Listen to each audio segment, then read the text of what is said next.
Selamat pagi, siang, sore, atau malam buat kamu yang lagi dengerin kita.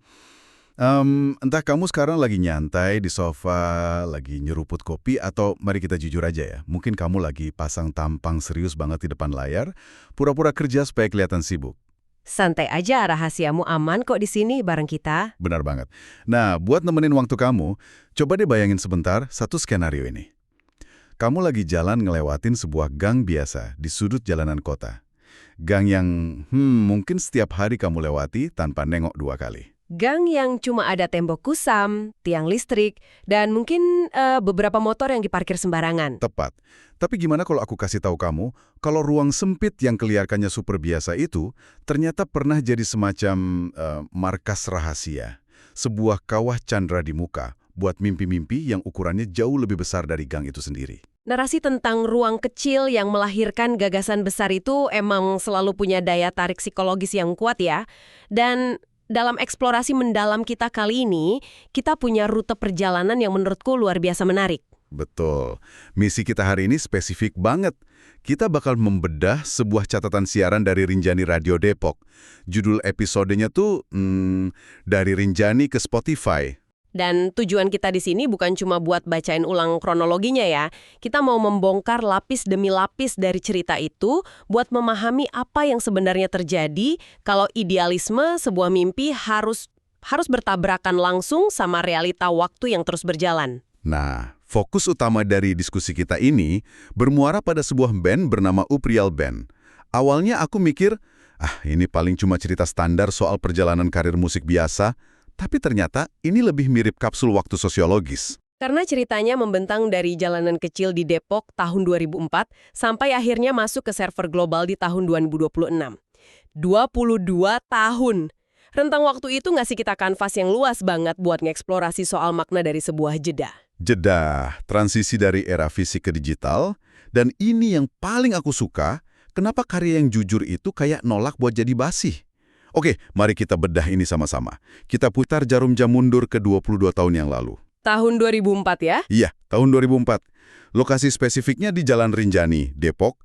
Di sanalah 4 orang pemuda lagi nongkrong, dan dari obrolan santai itu, muncul ide klasik yang mungkin pernah diucapin jutaan anak muda zaman itu. Kayaknya seru nih kalau bikin band. Nah, itu. Berapa kali coba kita sendiri dengar atau ngomong kalimat kayak gitu di warkop, yang ujung-ujungnya cuma jadi wacana menguap gitu aja pas es teh manisnya habis. Fenomena wacana tongkrongan itu universal banget sebenarnya. Mengucapkan ide besar itu ngasih kita kepuasan instan.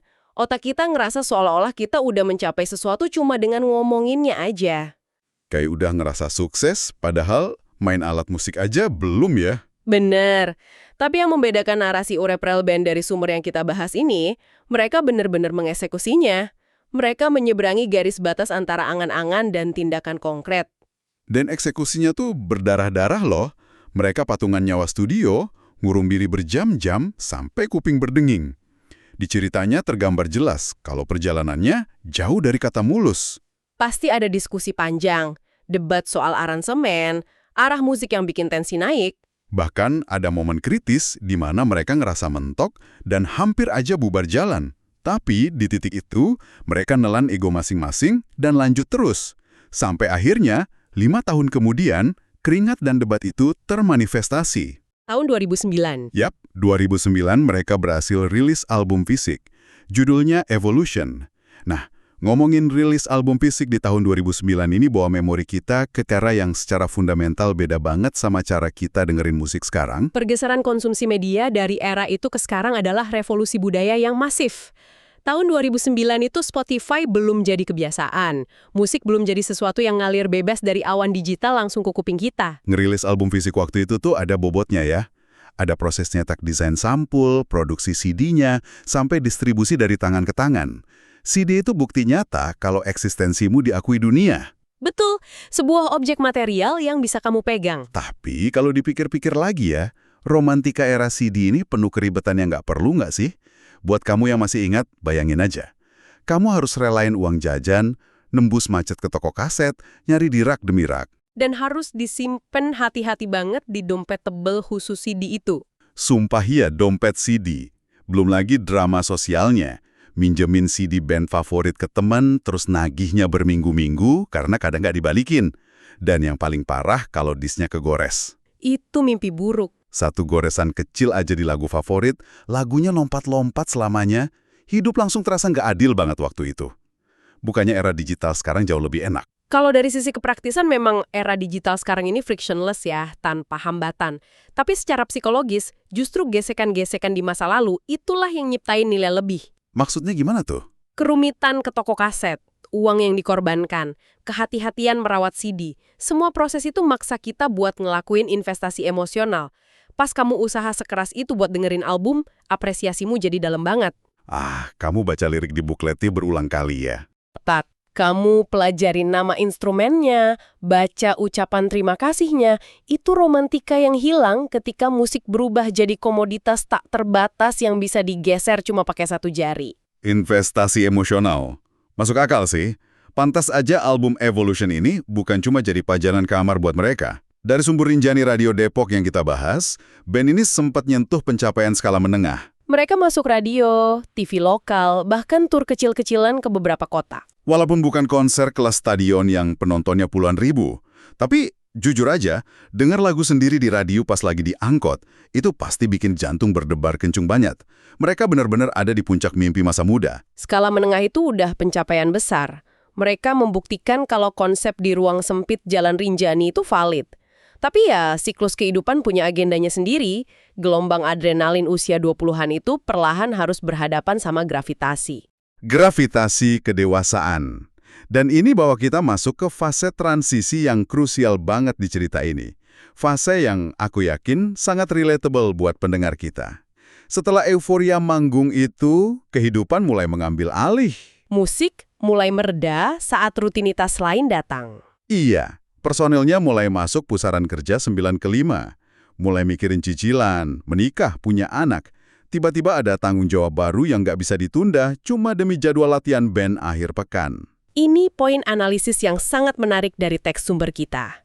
Pertanyaannya, dengan dinamika seperti itu, apakah bandnya bubar? Nah, kalau dipikir pakai logika biasa, berhenti bikin lagu dan manggung selama lebih dari 10 tahun itu kan de facto bubar ya. Kayak lempar handuk aja sama realita. Tapi jawabannya ternyata tidak. Sama sekali tidak. Mereka tidak bubar, itu hanyalah sebuah jeda yang sangat panjang. Jeda.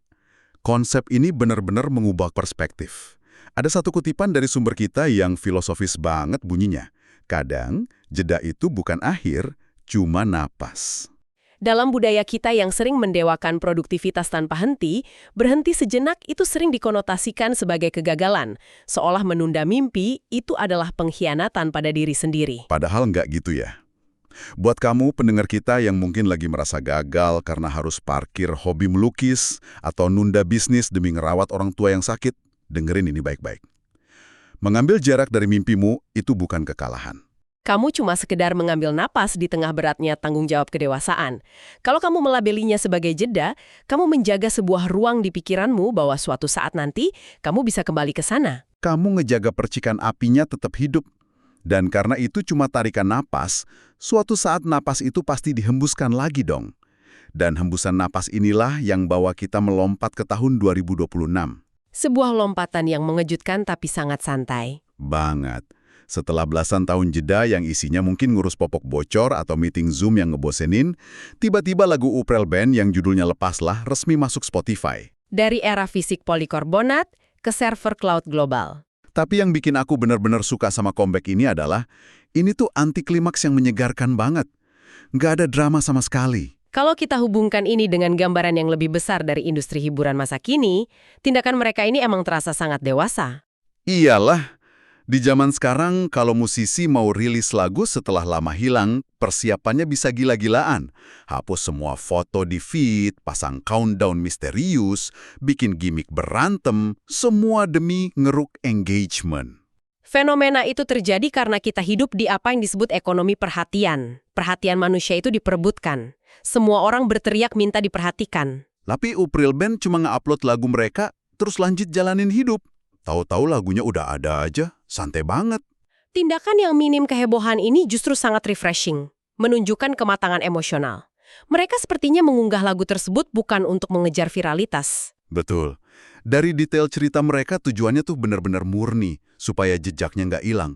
Supaya keringat di studio tahun 2004 itu nggak cuma jadi mitos tongkrongan, tapi terekam permanen di museum digital. Menyimpan artefak eksistensi mereka.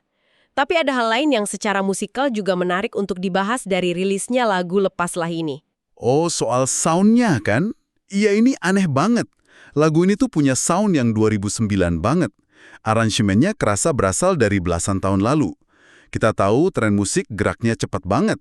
Tapi pas didengerin di 2026, lagunya menolak tua. Nggak kerasa basi sama sekali. Kok bisa? Berdasarkan sintesis dari sumber kita, ada dua kemungkinan kuat. Pertama, mungkin karena karya yang jujur itu emang jarang basi. Karya yang tidak sekedar menumpang tren semata, biasanya punya nyawa yang lebih panjang. Ketulusan berekspresi gitu ya? Tepat. Ketulusan itu menempel pada audio. Tren bisa berganti, tapi kejujuran emosi akan selalu bisa dirasakan. Dan kemungkinan kedua, berkaitan dengan audiensnya. Mungkin karena pendengarnya yang makin dewasa. Oh, selera yang ikut bergeser seiring umur ya? Benar. Waktu muda, kita mungkin cari yang paling mutakhir, paling berisik.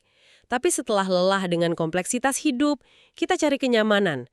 Lagu dengan sound 2009 itu menawarkan kesederhanaan organik yang dirindukan. Resonansi yang ngasih kenyamanan. Pantesan aja pendekatan comeback Upril Band ini bener-bener nggak lebay. Bukan kayak reuni akbar pahlawan yang minta karpet merah. Analogi yang dipakai di sumber kita sangat indah untuk menggambarkan ini. Ini bukan comeback pakai poster raksasa. Ini lebih seperti buka pintu, nyalain lampu, duduk lagi. Buka pintu, nyalain lampu, duduk lagi. Gila, itu kalimatnya tenang banget tapi bertenaga. Nggak panik, nggak memaksa dunia buat tepuk tangan. Cuma kembali ke ruangan yang udah lama ditinggalin. Tindakan yang sepenuhnya bebas dari ekspektasi. Kamu menyalakan lampu bukan untuk diperhatikan orang di luar jendela, tapi murni untuk menerangi dirimu sendiri. Dan ini nyambung banget sama alasan kenapa mereka bawa-bawa nama Rinjani Radio Depok. Mereka bawa ingatan pendengar kembali ke tempat awal, ke Jalan Rinjani. Padahal kan lagunya udah masuk server global Spotify, ngapain narik mundur ke Klorelakan? Disinilah insight yang sangat mendalam. Kembali ke akar, kembali ke tempat awal, itu bukan sebuah kemunduran. Ini adalah langkah psikologis untuk mengingat kenapa kita memulainya sejak awal. Sebuah jangkar ya? Betul, jangkar di tengah kehidupan dewasa yang sering bikin kita pakai banyak topeng. Mengingat kembali esensi kenapa mereka dulu bermusik jauh sebelum mikirin metrik kesuksesan digital. Merinding sih ini. Terkadang kita ngerasa tersesat bukan karena nggak punya tujuan, tapi karena kita lupa dari mana kita berangkat. Dan kabarnya, ini baru awal loh. Bakal ada beberapa lagu lain yang nyusul dirilis. Akan ada kejutan-kejutan kecil di masa depan, meski skalanya tetap dijaga agar tidak berlebihan dan tetap santai. Makanya, ada satu pesan penting dari sumber ini buat kamu yang mungkin habis ini mau nyari lagu Lepaslah di Spotify. Kalau udah ketemu lagunya, putarlah pelan-pelan, dengerinnya santai aja. Jangan didengerin sambil marah-marah gara-gara macet di jalan raya. Sebuah panduan mendengarkan yang empatik. Lagu itu lahir dari sebuah jeda yang panjang, jadi ia juga butuh ruang di pikiran pendengarnya untuk bisa benar-benar dinikmati. Bener banget. Nah, kalau kita harus narik benang merah dari obrolan kita, apa nih rangkuman insight yang bisa didapat? Rangkumannya adalah bukti nyata bahwa sebuah karya yang dirilis tanpa kehebohan, tanpa keributan artifisial, namun tetap hadir dan ada, kadang punya kekuatan yang jauh melampaui sesuatu yang sekedar viral sesaat. Ini adalah perjalanan luar biasa dari jalan kecil ke server global. Eksistensi yang diam-diam menyala. Luar biasa. Dan sebelum kita tutup sesi kita kali ini, aku mau nitip satu pemikiran buat kamu renungkan. Berdasarkan kisah Upril Band yang kembali ke Jalan Rinjani, mereka buat nginget alasan mereka memulai. Coba refleksikan pada kehidupanmu sendiri. Ya, coba pikirkan. Apa sih mimpi lama atau jeda panjang dalam hidupmu sendiri yang mungkin sebenarnya nggak perlu comeback besar-besaran, yang nggak butuh pembuktian. Ya mungkin cuma butuh kamu melangkah ke sana, buka pintunya pelan-pelan, nyalakan lampunya, dan rasakan kembali kehangatannya tanpa sedikit pun ekspektasi buat jadi viral. Ruang kecilmu sendiri yang menunggu untuk dinyalakan kembali. Tepat sekali. Oke, terima kasih sudah menemani penjelajahan mendalam kita hari ini. Seperti kutipan hangat dari catatan Rinjani Radio Depok, sampai ketemu lagi di frekuensi yang sama. Selamat malam.